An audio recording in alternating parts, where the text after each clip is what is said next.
Shalom, selamat pagi. Sate pagi hari ini bertemakan Yesus datang untuk melayani. Adapun firman Tuhan terambil dari Matius pasal 20 ayat 28 dan 1 Yohanes pasal 2 ayat 6. Sama seperti Anak Manusia datang bukan untuk dilayani, melainkan untuk melayani dan untuk memberikan nyawanya menjadi tebusan bagi banyak orang. Setiap orang bisa memiliki pengertian yang berbeda mengenai kata melayani. Ada yang beranggapan bahwa melayani hanya dilakukan di gereja saja. Ada juga yang beranggapan bahwa melayani merupakan slogan pekerjaan saja, sebagaimana dengan semboyan yang dimiliki oleh beberapa perusahaan dan di dunia bisnis seperti "Kami siap melayani Anda dengan baik, kami ada untuk melayani Anda." Ada juga yang beranggapan bahwa melayani adalah sebuah gaya hidup, di mana ia terus mempraktekkan prinsip melayani dalam kehidupan sehari-hari.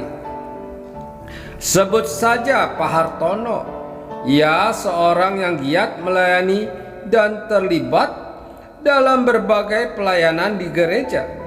Tetapi ia juga seorang big boss atau pemimpin tunggal di sebuah perusahaan yang besar dengan ribuan karyawan. Di gereja ia dikenal sebagai seorang pelayan, sedangkan di perusahaan ia menjadi orang yang dikagumi dan dihormati banyak orang.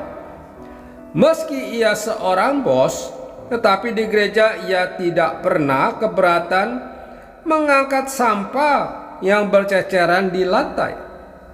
Sekali-kali ketika ada waktu luang, ia datang ke gereja, menyapu dan mengepel lantai gereja.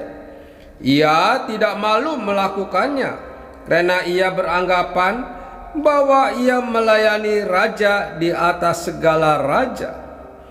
Tidak hanya itu, ia juga terlibat dalam pelayanan konseling. Setiap orang yang datang dengan beban berat, baik tekanan batin maupun ekonomi, ia selalu bersedia membimbing mereka, bahkan sering mengeluarkan kocek bagi mereka yang membutuhkan. Ia juga terlihat dalam pelayanan mimbar dan dalam kepengurusan gereja. Namun, ia tidak pernah hitung-hitungan dan tulus melayani. Di kantor, ia berpenampilan sederhana dan sering turun ke bawah, berkomunikasi dengan para karyawan yang berpas-pasan dengannya. Ia selalu mendengar keluhan karyawan dan membantu mereka. Karena penampilannya sederhana, maka tidak jarang para karyawan pun tidak mengenalinya. Dengan begitu, ia lebih mudah bergaul dan mengetahui kondisi mereka secara langsung. Lambat laun, ia mulai dikenal dengan sebutan pemimpin yang rela melayani. Apa tanggapan kita ketika membaca sepotong kisah di atas? Tentu kita akan menyimpulkan bahwa seperti itulah arti melayani. Tidak hanya di gereja tetapi juga seharusnya di kehidupan sehari-hari. Alkitab mencatat bahwa Yesus datang untuk melayani, bukan untuk dilayani. Meski ia adalah Tuhan pencipta dunia ini, tetapi ia datang dengan statusnya sebagai hamba, melainkan telah mengosongkan dirinya sendiri dan mengambil rupa seorang hamba dan menjadi sama dengan manusia.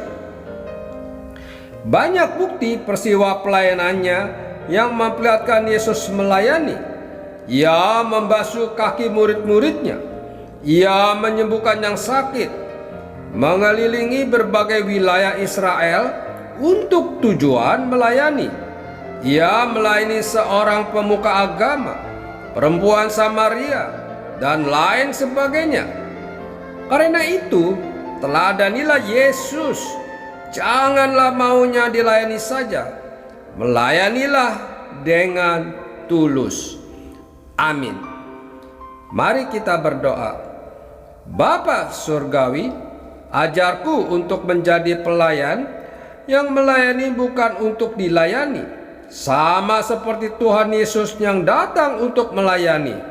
Mampukan aku Bapa, di dalam nama Tuhan Yesus aku berdoa. Amin. Melayani lebih sungguh, melayani lebih sungguh. Tuhan lebih dulu melayani kepadaku, melayani